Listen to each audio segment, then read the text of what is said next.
I left my aunt stranded 100 miles from home after she went on a classist homophobic rant in my truck. Aunt Pam needed a ride to her mountain cabin upstate. My dad asked me to drive her since her van was in the shop. I said yes because I figured it was just 2 hours there, 2 hours back. No big deal. Aunt Pam always seemed normal at family dinners. Quiet, ate her food, watched movies, never caused problems. We left at 6 a.m. on Saturday. The first hour was fine. She talked about garden plants and some birds she saw last summer. Normal stuff. I stopped at a gas station to fill up and grab coffee. There was this teenager working the register who clearly had a stutter. He was trying his best to ring up my items, but the barcode scanner wasn't working right. Aunt Pam started sighing really loud behind me. Then she said, "These kids work here and can't even do a simple task. Send them back to grade school." I turned around and stared at her. The teenager heard it. He looked down at the counter. My face got hot. I apologized to him, and we figured out the barcode scanner. Got back to the truck without saying anything to her. 10 minutes later, she started up again. We passed a guy driving a sports car going the speed limit in the left lane. Aunt Pam laid on my horn even though I was driving. Male drivers, absolutely useless. They shouldn't give licenses to half these idiots on the road. That's why my ex-husband totaled 2 cars. Men can't handle responsibility. It's just facts. I gripped the steering wheel harder. That's not cool. What? I'm just telling the truth. You're too young to understand how the world works. Men are aggressive. They can't focus. It's biology.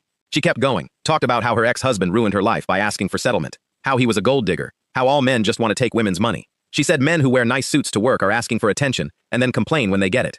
My hands started shaking. I thought about my dad working 2 jobs to support us after mom left. I thought about my boyfriend who wants to be a nurse and deals with women like this every day. I looked at the GPS. We were exactly 100 miles from home, middle of nowhere, just highway and empty fields. I pulled onto the shoulder, put the truck in park. "What are you doing?" Aunt Pam asked. "Get out." "What?" "Get out of my truck." She laughed. "Very funny. Come on, we're going to be late." I reached across her and opened her door. "I'm serious. Get out." Her face changed. "You can't be serious. We're in the middle of nowhere. You should have thought about that before running your mouth." I stared straight ahead, didn't look at her. "Your father is going to hear about this." "Good. Tell him exactly what you said. See how that goes." She sat there for a solid minute. Cars kept passing us. Finally, she grabbed her suitcase from the back seat and got out. Slammed the door so hard my mirror shook. I pulled back onto the highway and drove off. Checked my rear view once. She was just standing there on the side of the road with her thumb out. My phone started blowing up 20 minutes later. Aunt Pam had called my dad from some rest stop.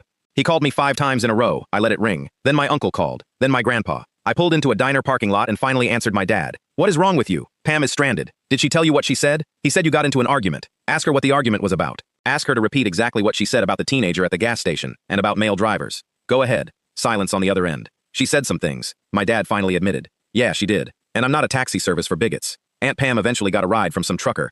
Took her 6 hours to get to her cabin. My dad was mad at me for 2 days. Then my uncle called him and said he'd been dealing with Pam's comments for years and was glad someone finally called her out. My grandpa said I was disrespectful but also said Pam needed to watch her mouth.